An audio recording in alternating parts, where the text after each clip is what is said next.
Muy bien, entonces también en los centros poblacionales, en las ciudades ya muy urbanizadas, tenían precisamente algunos centros de alojamiento, Ajá. de alimentación y bebidas inclusive, donde daban estos servicios a los diferentes viajeros que por diferentes motivos hacían sus desplazamientos. Pero ya desde entonces había centros de alojamiento y de alimentos y bebidas para los viajeros. También podemos identificar que en ese entonces había centros educativos, centros de instrucción, Ajá. e inclusive hasta de formación de guerreros muy avanzados. Sí. ¿Sí? Nos legaron precisamente esa gran vocación de la educación, de la instrucción que se tenía, donde se preparaban precisamente a sus diferentes clases que tenían en ese, Labores. Uh-huh. que tenían en ese entonces, ¿no? Entonces también esos aspectos son muy, muy importantes. Uh-huh. Tenemos después la parte colonial. Llegan los españoles a estos territorios. ¿Cuáles serían las primeras manifestaciones prototurísticas, por llamarlas de esta manera? Sí, bueno, también identificamos muchas aportaciones de esta mezcla, de esta conquista de parte de los españoles que duró alrededor de 300 años. Uh-huh. Y que precisamente dio frutos en los aspectos de avance en el conocimiento, por ejemplo, de ingeniería, de arquitectura. Construyeron las grandes ciudades en ese entonces. Uh-huh. Grandes ciudades que tenían mucho arte, tenían precisamente trazos, tenían una serie de elementos culturales que nos legaron y que ahora lo estamos ocupando para diferentes tipos de turismo. De hecho, nuestros centros históricos, que también son patrimonios mundiales, obedecen precisamente a esa cultura colonial, a esa cultura que duró muchos años y que nos fueron legando estos españoles que llegaron. Si con los mesoamericanos teníamos una diversidad cultural en cuanto a las lenguas, ¿sí? En cuanto a estas razas que había en las diferentes partes del territorio mexicano y de otros países en la actualidad, en ese tipo de la colonia, pues se fue también mezclando con los españoles, ¿no? Surgieron nuevas razas que dieron nuevas oportunidades, dieron nuevas facilidades a las diferentes poblaciones que ya se fueron asentando en el territorio mexicano. También los desplazamientos por motivos comerciales, por motivos de seguir conquistando, por motivos de exploración que se dio inclusive con la cultura mesoamérica, uh-huh. Se estuvo fomentando en esta parte.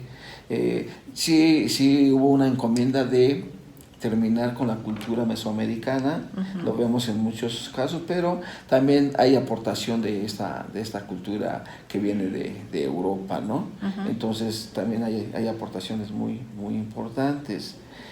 Por ejemplo, ¿qué actividades se dan más?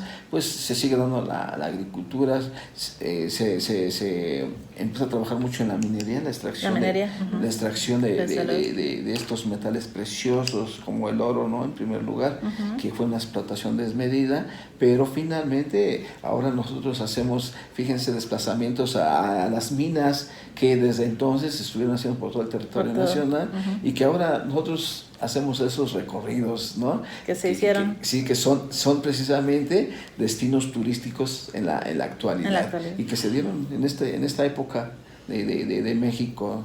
Sí, alguna especie como de rutas ya marcadas, ¿no? Específicas. Sí, claro, ya rutas muy, muy planeadas, muy, muy trabajadas al respecto, pero finalmente con esos fines, ¿no? Sí. Uh-huh.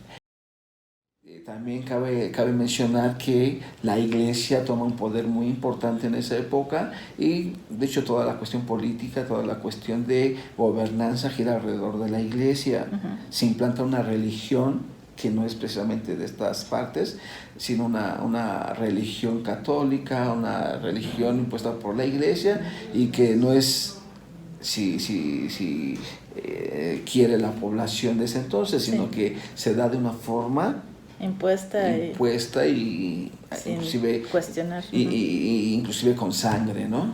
Sí. Entonces hay muchas muertes al respecto, pero finalmente viene un desarrollo de la iglesia, se fundan las grandes catedrales y curiosamente se fundan también en nuestras zonas arqueológicas en muchos casos, ¿no? Así es. Tenemos el caso del Centro Histórico de la Ciudad de México, tenemos el caso de la Gran Pirámide de Cholula, que están las iglesias arriba de estos centros históricos, arqueológicos de esa época, ¿no?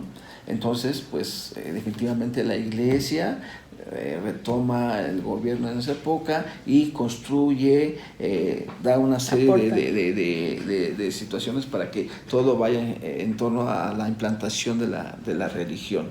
No había no había otras opciones, se tenía que implantar esa religión, ¿no?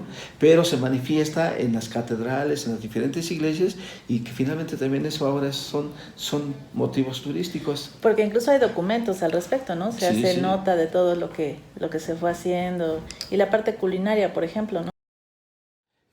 La parte gastronómica, no nada más con esta época, sino de la época mesoamericana, se da muchísimo. Hay